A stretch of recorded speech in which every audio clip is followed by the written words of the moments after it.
50 ہجری ہے اور حضرت امیر معاویہ رضی اللہ تعالیٰ عنہ مسلمانوں کے خلافت کے واحد حکمران ہے۔ سابق خلفاء کی طرح اسلامی فتوحات وسعت پذیر ہے۔ حضرت معاویہ رضی اللہ عنہ نے حضرت عقبہ بن نافع کو افریقہ فتح کرنے کے لیے حکم فرمایا۔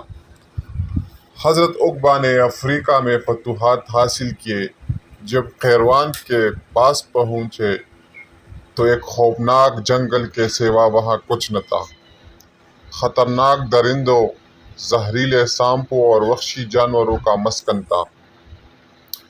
وہاں انسانوں کا گزرنا ناممکن تھا۔ سالوں تک درندوں سے مقابلہ کرنے کے بعد کہیں آبادی کی نوبت آ سکتی تھی، مگر حضرت عقبہ رضی اللہ تعالیٰ عنہ نے قیروان کو ایک اسلامی شہر بنا کر آباد کرنا طے کر لیا تھا۔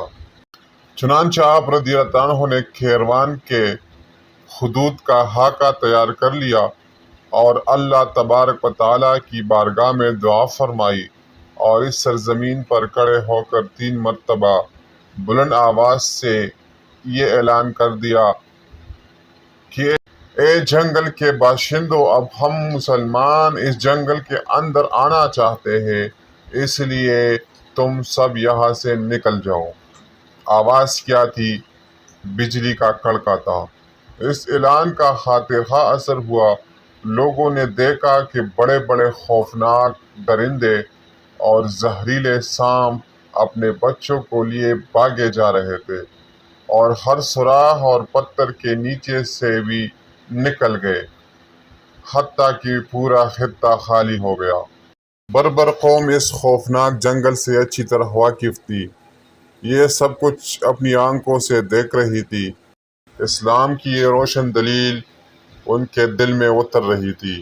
چنانچہ ہزارہا بربر جو ہے وہ اس واقعے سے مسلمان ہو گئے۔ جب حضرت عقبہ رضی اللہ عنہ نے دیکھا کہ میدان اب بالکل خالی ہو گیا ہے تو قوم کو حکم دیا کہ اب تم لوگ اللہ کا نام لے کر اس جنگل میں آ جاؤ۔ چنانچہ انہی کے اشارے اور حکم پر قیروان شہر بسایا گیا۔ بڑے بڑے غیر مسلم مورخ آج بھی حضرت عقبہ کو قیروان شہر آباد کرنے والا تسلیم کرتے ہیں۔ قیروان کا شہر موجودہ شہر تیونس سے 160 کلومیٹر جنوب میں آج بھی موجود ہے۔ یہ شہر اگلی فتوحات کے لیے پڑاؤ کے طور پر استعمال ہونے لگا۔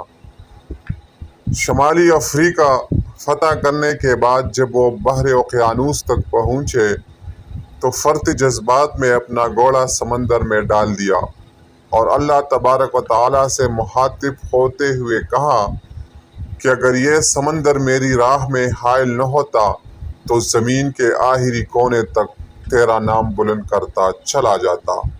علامہ اقبال نے اس تاریخی واقعے کو اپنی شہرۂ آفاق نظم شکوہ میں اس طرح سے بیان کیا ہے: دشت تو دشت ہے دریا بھی نہ چھوڑے ہم نے، دشت تو دشت ہے دریا بھی نہ چھوڑے ہم نے، بحر ظلمات میں دوڑا دیے گھوڑے ہم نے۔ تاریخ اسلام کا یہ عظیم فاتح اور جرنیل 683 عیسوی میں مفتوحہ علاقوں سے واپسی کے سفر میں مقامی بربر باغیوں کے ہاتھوں شہید ہو گیا۔